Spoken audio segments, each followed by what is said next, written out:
start with the today's topic, and the topic is the cell membrane. The topic is cell membrane.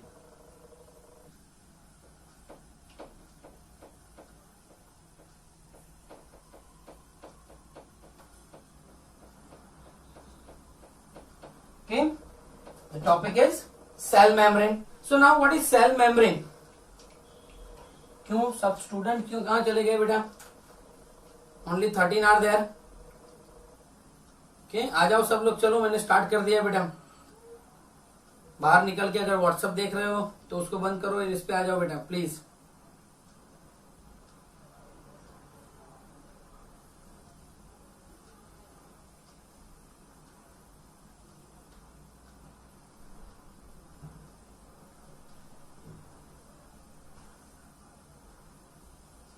Okay beta. So now let us start cell membrane. So actually कल हमने पढ़ा था कि 4 different model थे cell membrane से. उसमें से the well established model of the cell membrane was proposed by the Singer and Nicolson. So well established model of cell membrane was proposed by two scientists, and the name of scientist is Singer and Nicolson. They are the Singer and Nicolson. Okay, the Singer and Nicolson proposed the well-established model of the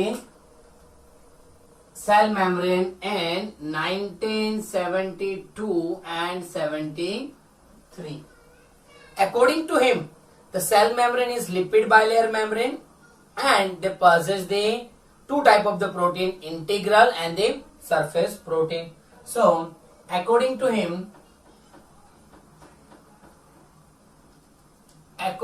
them, cell membrane is lipid bilayer membrane, and the protein are integral and surface protein. अब जो लोग आज ही lecture में आए हैं उनको ये पता नहीं होगा what is integral and surface protein, but अभी मैं उसको डिटेल में आपको समझा देता हूं. Okay, now actually the composition of cell membrane. So composition of cell membrane, composition of cell membrane, Kashish भी आज ही आई है. Okay, so composition of cell membrane is the lipid, protein and carbohydrate. There are 3 things in the component of the cell membrane. One is lipid, protein and carbohydrate. In lipid, it is around 40% is lipid. Then protein is 58 to 59% is protein, and 1 to 2% is carbohydrate. And in lipid, it mainly possesses the phospholipid. Which lipid is present? Phospholipid, as well as the second is the cholesterol. Cholesterol.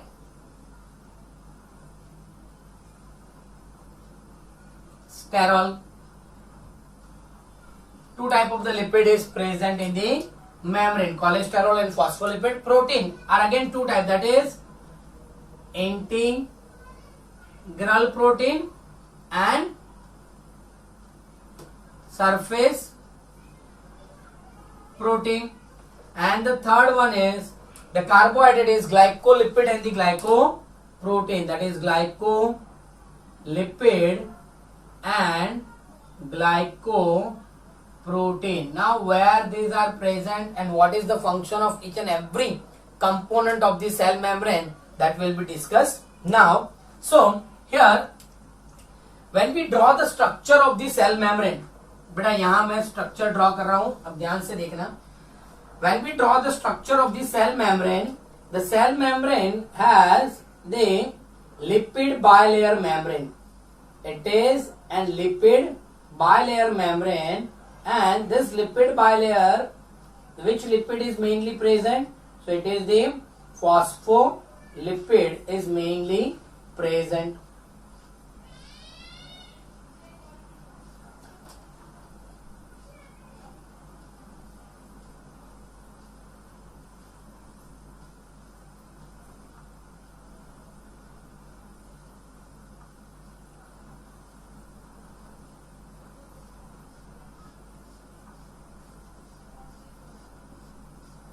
ध्यान से देखना मैं कैसे बेटा draw कर रहा हूं structure. ये पूरा 3D स्ट्रक्चर है, आपको अभी दिखेगा.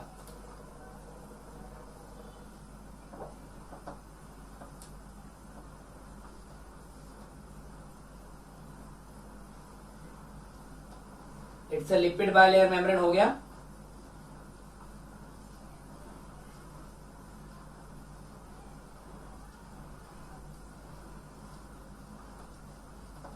Okay,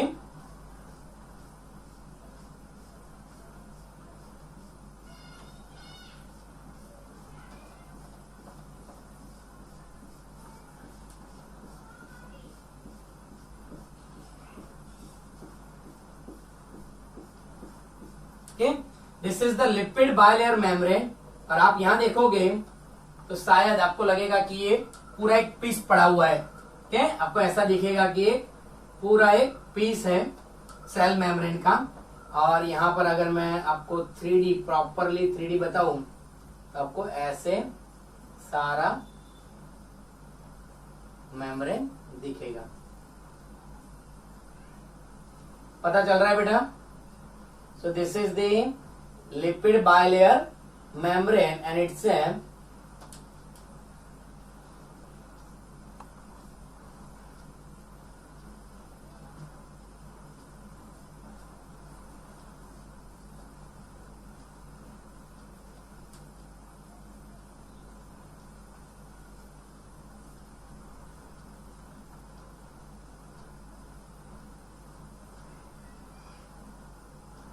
okay, this is the lipid bilayer membrane, and always in this lipid bilayer membrane the first part is the lipid, and which lipid is present and how the lipid is arranged. So beta, first the lipid, actually this lipid is the phospholipid. Mainly it possesses the phospholipid, and this phospholipid, the structure it is like this. This is the phospholipid, and this phospholipid has two parts. One is the phosphate part, and the second one is the fatty acid. Okay, this fatty acid is made up of the hydrocarbon, saturated hydrocarbon. अभी आपको लगेगा कि sir ये क्या बोल रहे हैं, saturated hydrocarbon, but it is the saturated fatty acid. Means कोई भी डबल बॉन्ड नहीं होगा उसमें. जैसे अनसैचुरेटेड होता है तो कार्बन कार्बन में डबल बॉन्ड होता है, पर यहाँ कोई डबल बॉन्ड होगा नहीं, ऐसा मैं बता रहा हूं सिर्फ. Okay, now this phosphate part is polar in nature. This phosphate part is polar and this fatty acid is non polar. अब ये पोलर और नॉन पोलर का डिफरेंस भी आपको पता होना चाहिए. Polar means miscible with water and the non polar means immiscible with water. Okay, polar जो होता है वो हाइड्रोफिलिक होता है. कैसा होता है? हाइड्रोफिलिक होता है. ओके, और जो नॉन पोलर होता है वो हाइड्रोफोबिक होता है. कैसा होता है? हाइड्रोफोबिक. ओके, मतलब फोबिया मतलब दूर रहना, डरना. पानी से वो डरता है, ये पानी के साथ मिक्स हो जाता है. इसीलिए जो फॉस्फोलिपिड है, फॉस्फोलिपिड इज एम्फीपैथिक. वो कैसा है? Amphipathic. Phospholipid is amphipathic. Amphipathic का मतलब क्या है बेटा? It has both the nature, polar as well as the non polar. So it is pathic. Now बेटा यहां देखना अभी कि how this lipids are arrange. So this lipid are arrange in such a way that the polar part दिख रहा है आपको यहां पर. This polar part is outside. Polar part that is phosphate. This is phosphate is outside, and this fatty acid part, it is non-polar. Fatty acid part is non-polar, and this non-polar part is at the inner or the inner side or the center. Suppose example मैं ऐसे membrane बना रहा हूं बेटा. यहां देखना ये membrane है, सेल मेम्ब्रेन के, और ये पार्ट मैं आपको दिखा रहा हूं. सोचो कि ये पार्ट आपके पास है यहाँ पर अभी जो दिख रहा है वो ये है. ओके, इसको मैं एनलार्ज करूं तो कैसा दिखेगा वो आपको मैंने यहाँ दिखाया हुआ है. क्लियर बेटा, पता चल रहा है कि नहीं? ओके, तो ये मेम्ब्रेन कैसे होता है उसकी हम बात कर रहे हैं अभी. तो ये मेम्ब्रेन में यहाँ दोनों साइड पोलर पार्ट होंगे, दोनों साइड पोलर पार्ट होंगे, और बीच में फैटी एसिड होगा. ओके, तो ये यहां ऐसे होता है. क्लियर बेटा, ये पता चल गया. So the arrangement of lipid in such a way that the arrangement of lipid in A such a way that the polar part is towards outside and saturated hydrocarbon fatty acid tail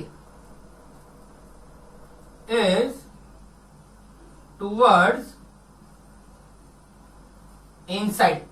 जो polar part होगा उसको हम head बोलते हैं, और जो fatty acid होगा उसको हम टेल बोलते हैं. So head is towards the outside and the tail is inner side. तो head is towards the outside, दोनों साइड आउटसाइड होंगे, और जो टेल होगा fatty acid part that is inside. Okay, now अब बच्चों आगे क्या होगा कि due to this arrangement the fatty acid part is protected by the polar head. Due to this arrangement,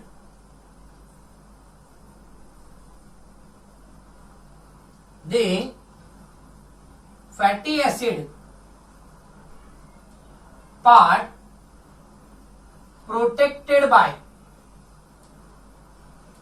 fatty acid part is protected by polar head.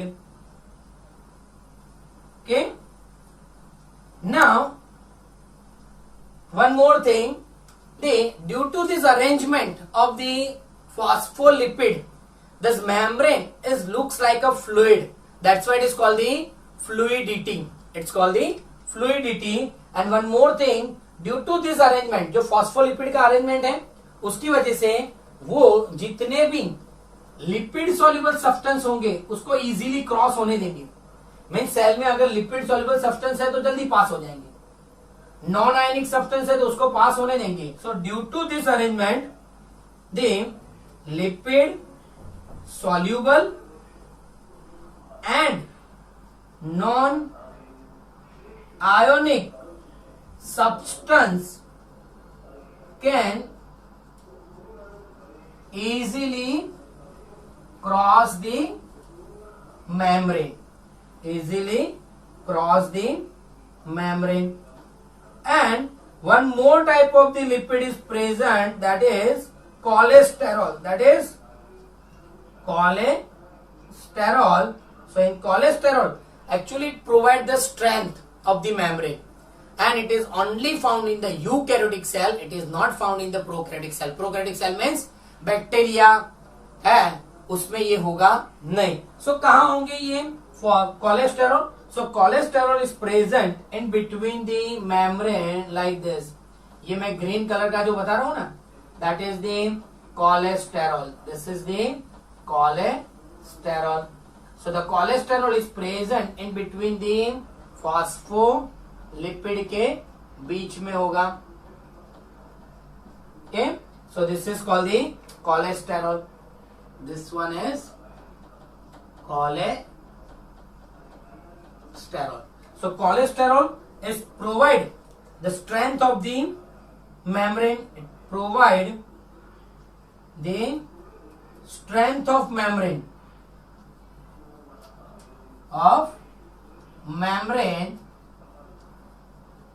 and it is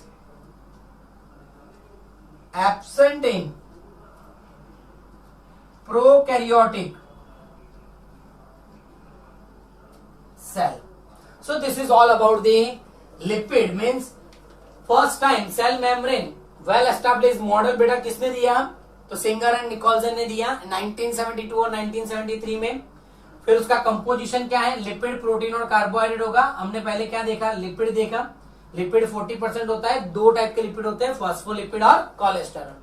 this phospholipid has the phosphate and fatty acid. Phosphate head, fatty acid tail. Phosphate head is polar, fatty acid is non-polar. Polar means hydrophilic means miscible with water, and the fatty acid means hydrophobic means it has both the nature, polar and non-polar. That's why it is known as the amphipathic. The arrangement of the phospholipid in such a way that the polar head is outside and the fatty acid is inside. So polar head is protect the fatty acid. Okay. And due to this arrangement, lipid soluble substance and ionic substance, though lipid and ionic substance can easily cross the membrane, but water soluble substance cross नहीं कर सकेंगे. Okay? And cholesterol provide the strength of the membrane. Okay? और वो prokaryotic में नहीं होंगे. अब सोचो कि lipid soluble substance easily pass हो रहे हैं, वाटर soluble substance भी इजीली पास हो रहे हैं. Sorry, lipid soluble substance easily pass हो रहे हैं. कि मैं यहां लिख रहा हूं कि लिपिड सॉल्यूबल सब्सटेंस जो है वो मेम्ब्रेन में से इजीली क्रॉस होके बाहर और अंदर जा रहे हैं. But what about water soluble substance? Cell को चाहिए तो वाटर सॉल्यूबल सब्सटेंस भी चाहिए. नॉन आयोनिक है वो भी इजीली पास हो रहे हैं. आयोनिक का क्या? Na+, K+, वो सब का क्या? तो उसके लिए होंगे protein carrier. It possess the protein carrier. और protein carrier means protein are the two types. एक मैं यहां बनाता हूं protein. So one is integral protein. कौन सा? इंटीग्रल प्रोटीन होगा. और this is the integral protein. Clear बच्चों? और एक होगा सरफेस प्रोटीन. कैसा होगा? Surface protein. And it is like this. This is the surface protein. Okay, somewhere surface protein is also present on the upper side. Okay, so surface protein हो सकते हैं बहुत सारी जगह, और ऐसे इंटीग्रल प्रोटीन भी बहुत सारे हो सकते हैं. तो ये दोनों क्या हो गए? Now it is surface protein और एक्सट्रिंसिक प्रोटीन. और ये क्या हो गए? इंट्रिंसिक और इंटीग्रल प्रोटीन. ये दोनों पता चल गया बेटा? मींस लिपिड सॉल्युबल सब्सटेंस पास हो रहे हैं, आयोनिक सब्सटेंस पास. तो वाटर सॉल्युबल और आयोनिक के लिए हमको क्या चाहिए? प्रोटीन कैरियर चाहिए. तो यहां तक बेटा पता चल गया. तो हम आगे बढ़ते हैं. Okay, part is protein. Second part is protein. So now protein are mainly two types of protein. One is surface, or it is known as extrinsic protein, and the second one is the integral or intrinsic protein. अब दोनों क्या है? दोनों के हम difference भी देखेंगे. First हम देखते हैं सरफेस प्रोटीन और एक्सट्रिंसिक प्रोटीन. तो first one is surface protein the surface protein is present on the surface of membrane and they are loosely bound with the membrane. So they are present on the surface, present on surface of membrane, and they are loosely bound with the membrane, so they can easily separate from the membrane. It is loosely bound with membrane. It is loosely bound with membrane, so it can easily separate,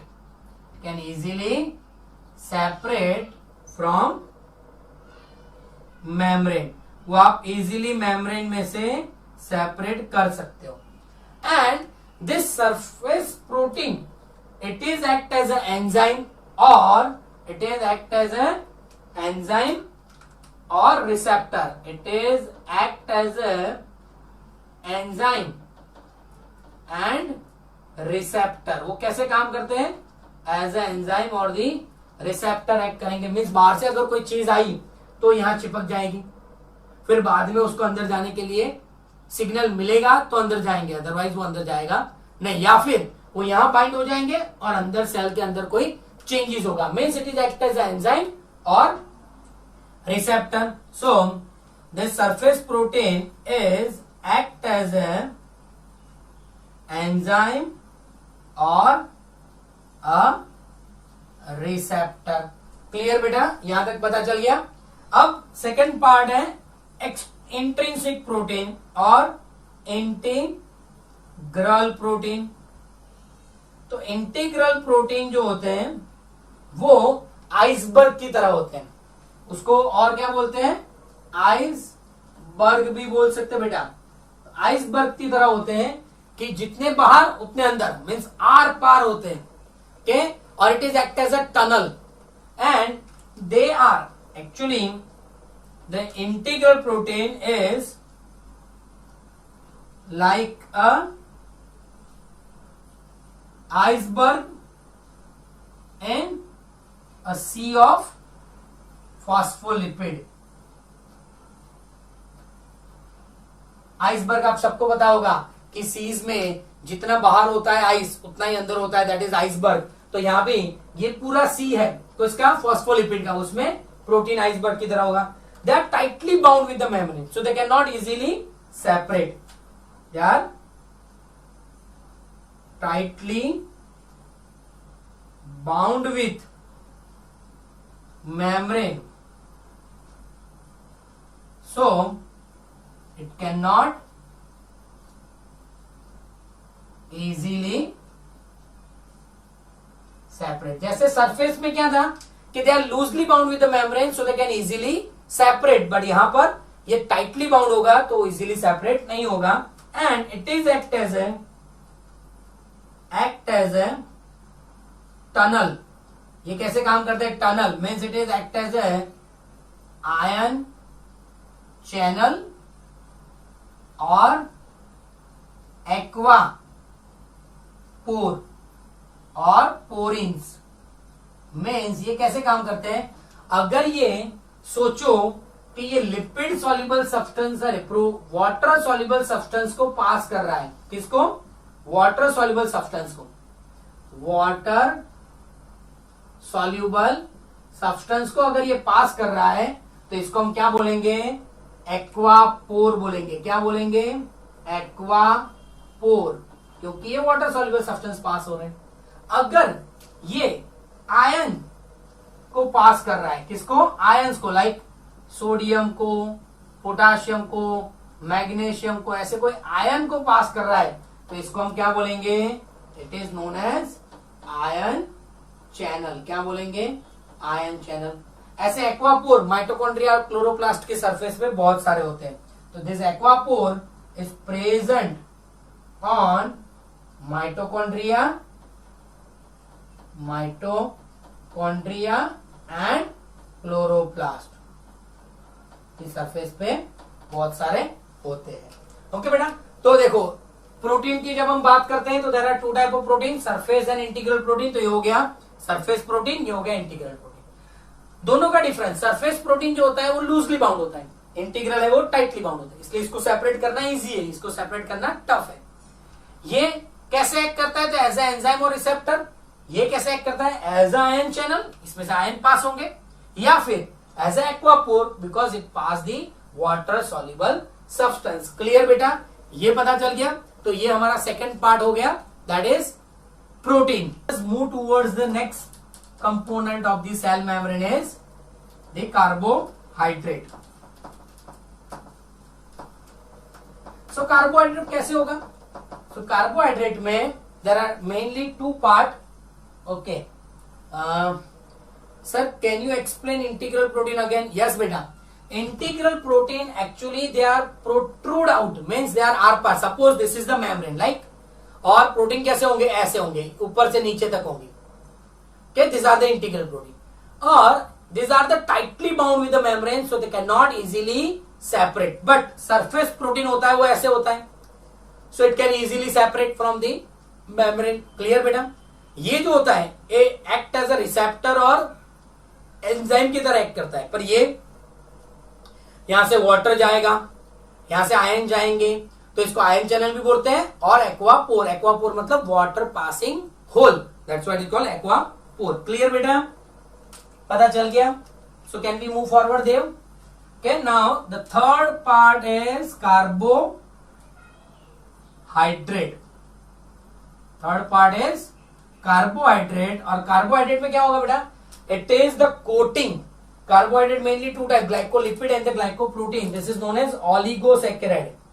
Oligosaccharides are glycolipid and glycoprotein is coated on membrane. ये क्या होगा?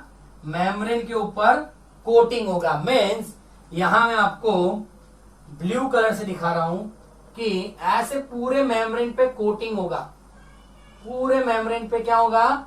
Coating होगा। मैं यहाँ properly आपको नहीं दिखा पा रहा, पर मैं यहाँ थोड़े बहुत सेल के ऊपर कर देता हूं यहाँ पर, कि ऐसे पूरा कोटिंग होगा ऊपर। और that coating is made up of the glycolipid and glycoprotein, is known as, it is known as glycocalyx. ये हमने कहां पढ़ा था? ग्लाइकोकैलिक्स, ये हमने पढ़ा था बैक्टीरिया में भी। And it help to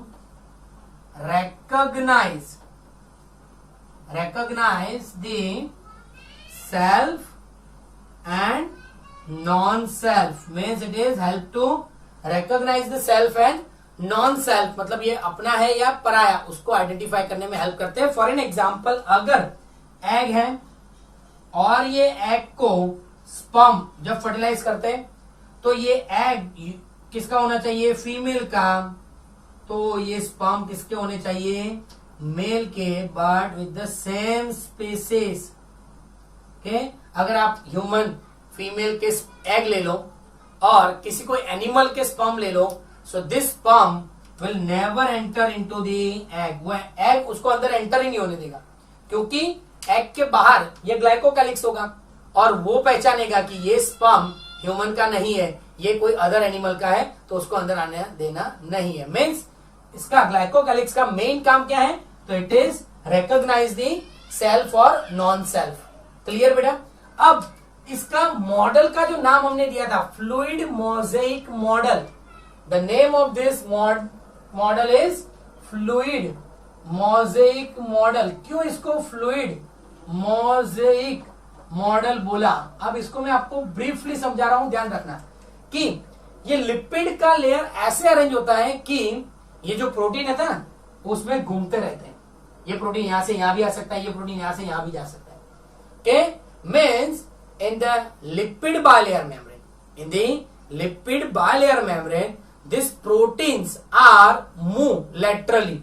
Protein are move laterally, so it is known as the fluid mosaic model. Clear beta? Why this model is known as the fluid mosaic model? Because in this model or in this membrane, the protein are laterally moved in the lipid bilayer membrane, so it is known as the fluid mosaic model. Means जो lipid layer होगा it provide the fluidity, वो fluid जैसा होगा, इसलिए उसको fluid Mosaic model बोलते हैं। बेटा यहां तक पता चल गया, तो हमारा ये जो सेल मेम्ब्रेन है वो फिनिश हो गया। Now more important the function of cell membrane. So the function of cell membrane is the function क्या है बेटा सेल मेम्ब्रेन का? So the main functions of the cell membrane is the transportation across the membrane. Means कोई चीज को अंदर से बाहर ले जाना या फिर बाहर से अंदर ले जाना, वो उसका मेन फंक्शन है। So can we move forward बेटा? Cell membrane possess both intrinsic and extrinsic protein. Yes बेटा, सारे के सारे हमारे बॉडी में जितने भी सेल हैं और सब में इंट्रिंसिक और एक्सट्रिंसिक दोनों टाइप के प्रोटीन होते हैं। क्लियर बेटा?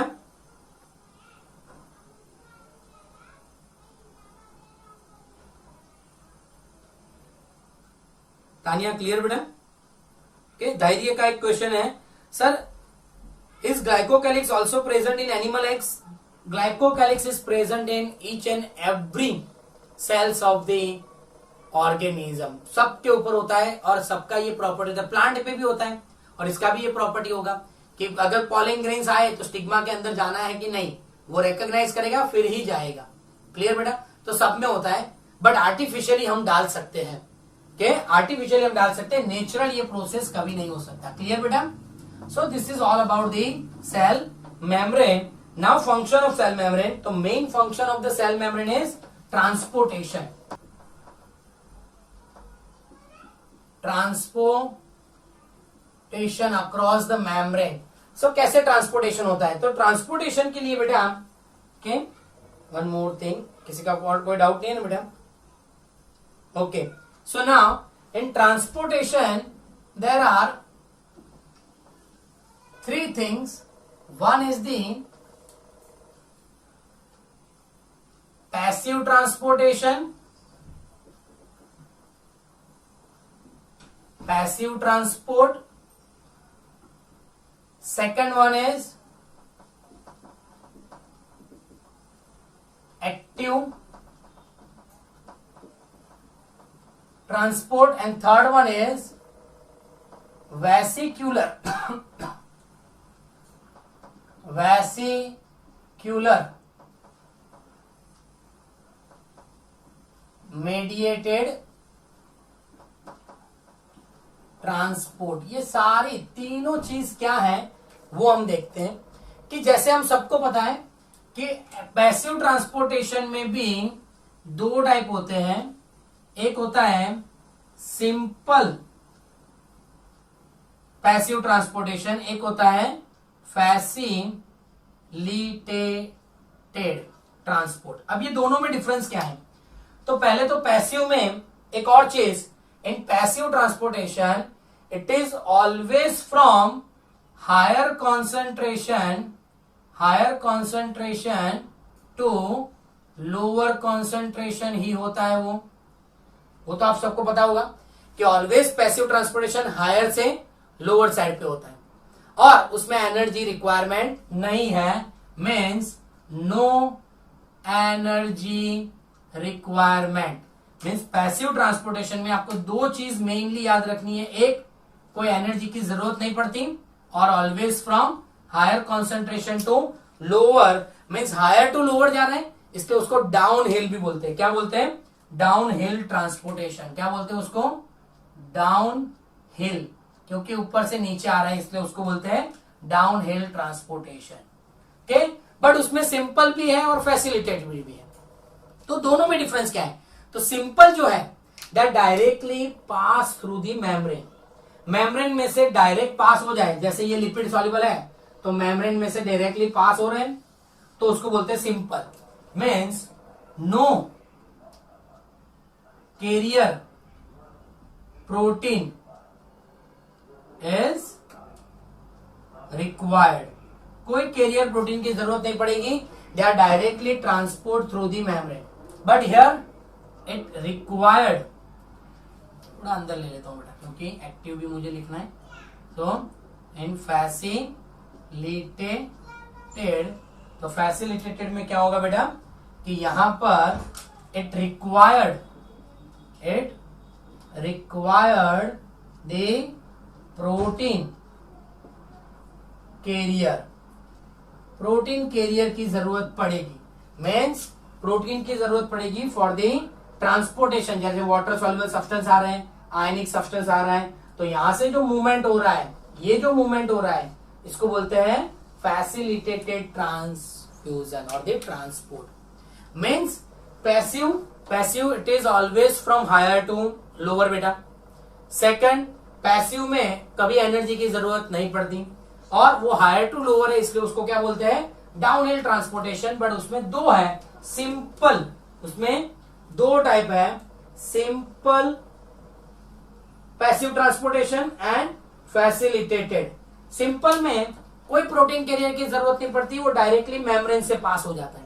और फैसिलिटेटेड में क्या होता है, it require the protein carrier, उसको प्रोटीन कैरियर की जरूरत पड़ती है, एनर्जी की जरूरत नहीं पड़ती, सिर्फ प्रोटीन कैरियर की जरूरत पड़ती है और वो मटेरियल ट्रांसपोर्ट होते हैं from higher to lower concentration. Clear, ये दोनों में पता चल गया। Okay, now one more type of the simple transportation is osmosis. Osmosis क्या है? Osmosis it's a movement of water और transportation of water from lower concentration to higher concentration through the semi permeable membrane। याद रखना बेटा, क्या लिखा है मैंने यहां पर, द मूवमेंट ऑफ और द ट्रांसपोर्टेशन ऑफ वाटर। किसका ट्रांसपोर्टेशन? वाटर का। अगर वाटर का डिफ्यूजन हो रहा है तो ही उसको हम ऑस्मोसिस बोल सकते हैं। Means osmosis means diffusion of water from lower concentration to higher concentration. ये चीज भी याद रखना बेटा, lower concentration to higher concentration. Means अगर मैं यहां एक चैम्बर बनाता हूं, ध्यान से देखना, मैं यहां एक चैम्बर बनाता हूं जिसको मैं सेमी परमियल मेम्ब्रेन से सेपरेट कर देता हूं। दोनों साइड मैंने वाटर फिल्ड अप कर दिया, दोनों साइड मैंने वाटर भर दिया, ओके, और फिर मैंने दोनों में शुगर डाला, मीन्स सॉल्यूट डाला। यहां पर थोड़ा ज्यादा डाला, दिख रहा है आपको ज्यादा, यहां पर मैंने कम डाला। तो कॉन्सेंट्रेशन, इसको मैं बोलता हूं ए, इसको मैं बोलता हूं बी। तो कॉन्सेंट्रेशन कहां ज्यादा होगा? ऑलवेज अब सब बोलोगे कि कॉन्सेंट्रेशन बी में कॉन्सेंट्रेशन कैसा होगा? हाई होगा बेटा, सॉरी लो होगा। बी में कॉन्सेंट्रेशन लो होगा और ए में कॉन्सेंट्रेशन क्या होगा? हाई। सो पानी, वाटर का मूवमेंट कहां से कहां होगा? बी से ए में वाटर का मूवमेंट होगा from low concentration to high concentration. इसी डेफिनेशन को मैं एक और तरीके से बेटा लिख सकता हूं, सिर्फ यही लिखता हूं, the transport of water, transport of water from higher water concentration to lower water concentration through semi permeable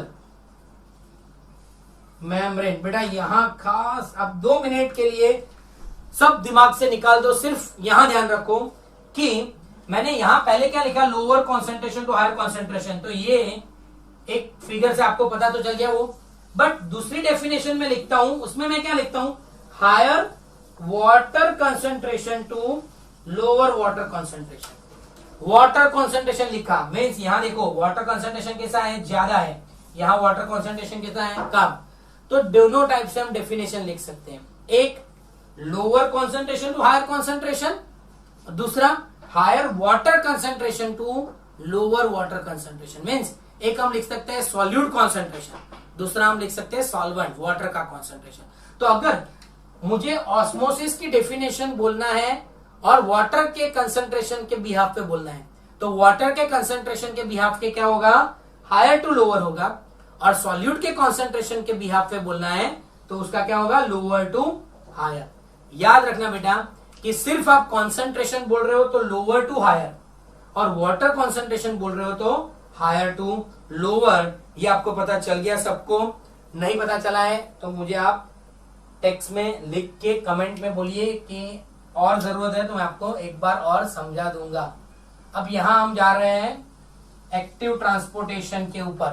तो active transportation actually it is in active transportation में क्या होगा बेटा, so in active transportation it is always from lower concentration to higher concentration. Movement कैसे होगा, lower concentration to higher concentration movement होगा, यहां पर लोअर टू हायर मूवमेंट होगा।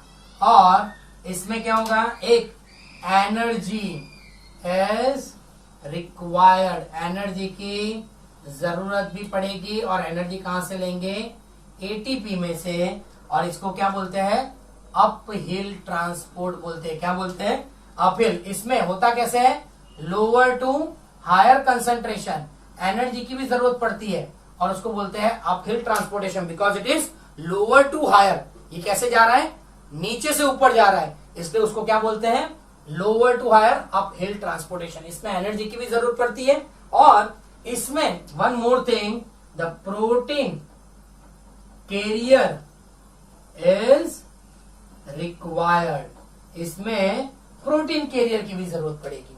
ओके, मीन्स ऐसे प्रोटीन कैरियर की भी जरूरत पड़ेगी, और उसका एग्जाम्पल है Na plus K plus ATPase pump. अब ये दोनों में क्या डिफरेंस, यहां भी प्रोटीन की जरूरत पड़ती है, यहां भी पड़ती है, पर यहां एनर्जी की जरूरत पड़ती है, यहां एनर्जी की जरूरत नहीं पड़ती। मीन्स फैसिलिटेटेड है, उसमें protein carrier required but energy नहीं। इसमें प्रोटीन कैरियर और एनर्जी दोनों जरूर है। Clear? So this is called the active transportation.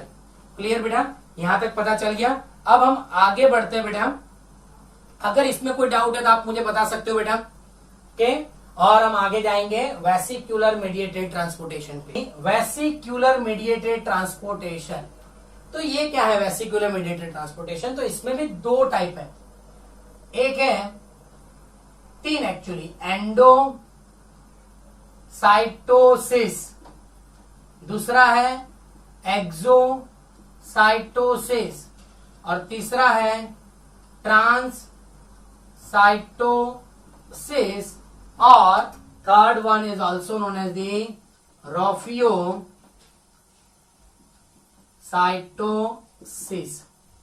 अब यहां पर जो एंडोसाइटोसिस है बेटा, can you repeat the active transportation? Okay Kirtan, active transportation वापस करना है बेटा। देखो एक्टिव ट्रांसपोर्टेशन में क्या होता है, lower concentration to higher concentration होता है, इसलिए वो नीचे से ऊपर जा रहा है, इसलिए उसको अपहिल बोलते हैं। अब नीचे से ऊपर जाना है तो एनर्जी की जरूरत पड़ेगी, और एनर्जी कहां से लेंगे, एटीपी में से, और उसमें प्रोटीन कैरियर की भी जरूरत पड़ेगी। मीन्स जब प्रोटीन होंगे तभी वो वहां से पास होंगे, डायरेक्टली मेम्ब्रेन में से नहीं होंगे। क्लियर बेटा? So if it is clear then we can move forward. Okay, now यहां पर देखो बेटा कि एंडोसाइटोसिस है, एक्सोसाइटोसिस है, ट्रांससाइटोसिस है। एंडोसाइटोसिस को हम और क्या बोलते हैं, तो एंडोसाइटोसिस में भी अगेन दो पार्ट है, एक है फैगोसाइटोसिस, एक क्या है, फैगोसाइटोसिस, और दूसरा क्या है, पिनोसाइटोसिस। फैगोसाइटोसिस को हम बोलते हैं सेल ईटिंग, क्या बोलते हैं, सेल ईटिंग, और पिनोसाइटोसिस को क्या बोलते हैं, सेल ड्रिंकिंग बोलते हैं। क्या बोलते हैं, ड्रिंकिंग। अब ये सारी चीजें आपको अभी थोड़ी देर के बाद पता चल जाएगी, फैगोसाइटोसिस एंड पिनोसाइटोसिस। फैगोसाइटोसिस मतलब सेल ईटिंग, और पिनोसाइटोसिस मतलब सेल ड्रिंकिंग। ओके, सो देखो वेसिकुलर मेडिएटेड, तो वेसिकुलर मेडिएटेड में बेटा क्या होता है, वेसिकुलर मेडिएटेड में बेटा क्या होता है कि इन वेसिकुलर मेडिएटेड वेसिकल्स फॉर्म होता है। जैसे सिंपल मैं आपको बताऊं कि ये है आपका कोई सेल, अगर ये है आपका WBC और मैं बताता हूं ये है मैक्रोफेज, क्या है, मैक्रोफेज है। तो ये मैक्रोफेज पे अगर कोई बाहर से बैक्टीरिया आया तो हम सबको बताएं कि वो फॉल्स स्यूडोपोडिया बनाएंगे, मीन्स फॉल्स एपेंडेजेस बनाएंगे अमीबा की तरह, और वो क्या करेगा, धीरे धीरे ये मटेरियल को बॉडी के अंदर एंगल्फ कर लेगा। क्या कर लेगा, एंगल्फ कर देगा। तो ये हो गया एंडोसाइटोसिस, वेसिकल्स बना के अंदर ले लिया, तो ये क्या हो गया, एंडोसाइटोसिस। एंडोसाइटोसिस का मतलब इन, अंदर लेना। एक्सोसाइटोसिस का मतलब आउट। अब इसको अंदर ले लिया, फिर इसको मार देंगे, और मारने के बाद उसको क्या करेंगे कि अब इसको मारने के बाद ये जो वेसिकल्स है वो वेसिकल्स ऐसे बाहर भी निकल जाएगी, और थोड़ी देर के बाद क्या होगा, वेसिकल्स रिलीज हो गई। पता चला, तो ये वेसिकल्स बना के अंदर लिया और ये वेसिकल्स बना के बाहर छोड़ दिया। तो ये हो गया एंडोसाइटोसिस, ये दोनों एंडोसाइटोसिस, और ये हो गया एक्सोसाइटोसिस। अगर दोनों प्रोसेस साथ में हो रहा है तो transcytosis, means it is the combination of endo and exocytosis. Clear बेटा। अब एक्सोसाइटोसिस को और क्या बोलते हैं, सेल वॉमिटिंग बोलते हैं। क्या बोलते हैं, सेल वॉमिटिंग। अब देखो ये तीनों टर्म को कैसे मैं एक्सप्लेन करता हूं कि अगर एंडोसाइटोसिस में सॉलिड मटेरियल है, ये जो है वो सॉलिड है, तो उसको बोलते हैं फेगोसाइटोसिस। अगर वो सॉलिड है तो फेगोसाइटोसिस, इसका मतलब सेल ईटिंग, सेल ने कुछ खाया। अगर वो सॉलिड नहीं है पर लिक्विड है तो उसको क्या बोलते हैं, पिनोसाइटोसिस, मतलब सेल ड्रिंकिंग, सेल ने कुछ पिया। अब ये क्या कर रहा है, सेल निकाल रहा है, तो सेल वॉमिटिंग। और ट्रांससाइटोसिस में क्या हो रहा है, एक बार ले रहा है और एक बार निकाल रहा है, दोनों साथ में हो रहा है, इसलिए ट्रांससाइटोसिस और दी रोफियोसाइटोसिस। क्लियर बेटा, यहां तक आपको पता चल गया है। तो ये मैं आपको फिर से एक बार बोलता हूं, passive, active and vesicular. Passive में लो, higher to lower concentration, energy की जरूरत नहीं पड़ती, इसको डाउनहिल बोलते हैं। इसमें अगर प्रोटीन की जरूरत न पड़े तो सिंपल, पर प्रोटीन की जरूरत पड़े तो फैसिलिटेटेड। ऑस्मोसिस में दो definition, always movement of water होता है सेमी परमियल मेम्ब्रेन में से, बट दो, lower concentration to higher concentration, and second is higher water concentration to lower water concentration. और वेसिकुलर मेडिएटेड में वेसिकल्स बना के अंदर लेना या फिर वेसिकल बना के बाहर छोड़ना। अंदर लेना मीन्स एंडोसाइटोसिस, बाहर छोड़ना मीन्स एक्सोसाइटोसिस। दोनों साथ में हो रहा है ट्रांससाइटोसिस। एंडो में दो है, अगर वो सॉलिड मटेरियल को एंगल्फ कर रहा है, सॉलिड मटेरियल को ले रहा है तो फेगोसाइटोसिस, सेल ईटिंग। अगर लिक्विड को ले रहा है, पिनोसाइटोसिस, सेल ड्रिंकिंग। और जो बाहर निकल रहा है दैट इज वॉमिटिंग। क्लियर बेटा, यहां तक पता चल गया। अगर किसी को डाउट है तो आप बोल सकते हो। ओके, यहां मुझे कशिश ने एक डाउट डाला है कि सर कार्बोहाइड्रेट अगेन एक्सप्लेन करना।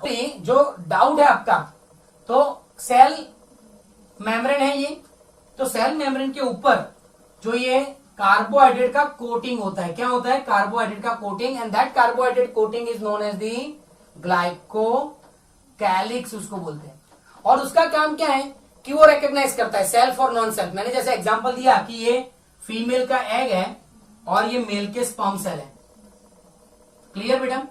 अब ये दोनों ह्यूमन के होंगे तो ही क्या होगा, जैसे ही स्पर्म आएंगे सेल रिकॉग्नाइज करेगा, एग है वो रिकॉग्नाइज करेगा ये ह्यूमन के है कि नहीं। अगर ह्यूमन के होंगे तो ही उसको अंदर जाने की परमिशन मिलेगी। अगर कोई अदर एनिमल के होंगे तो इसके आसपास जो कोटिंग होगा किसका, ग्लाइकोकैलिक्स का, वो उसको अंदर आने देगा नहीं, मीन्स ग्लाइकोकैलिक्स, कार्बोहाइड्रेट जो कोटिंग होता है उसको ग्लाइकोकैलिक्स बोलते हैं। वो ग्लाइकोलिपिड और ग्लाइकोप्रोटीन से बना होता है और उसका काम क्या है, रिकॉग्नाइज करना ये हमारा है या नहीं है। क्लियर बेटा? कशिश, अब आपको कोई डाउट है बेटा? आशा रखता हूं बेटा आज का लेक्चर भी आप सबको अच्छा लगा होगा। इफ आपको अगर ये लेक्चर्स अच्छे लगते हैं और आपको मेरा टीचिंग पैटर्न अच्छा लगता है, सो प्लीज मूव फॉरवर्ड। आप ये वीडियो और ये लिंक आप अपने फ्रेंड के साथ शेयर कीजिए। मैं आपको जो मैसेज करता हूं वो भी आप अपने फ्रेंड के साथ शेयर कीजिए। और हमारे क्लासेस का नाम त्रिशा इंस्टीट्यूट ऑफ बायोलॉजी जो घटलोडिया में है, प्रभात चौक, आप उसको रिफर कीजिए आपके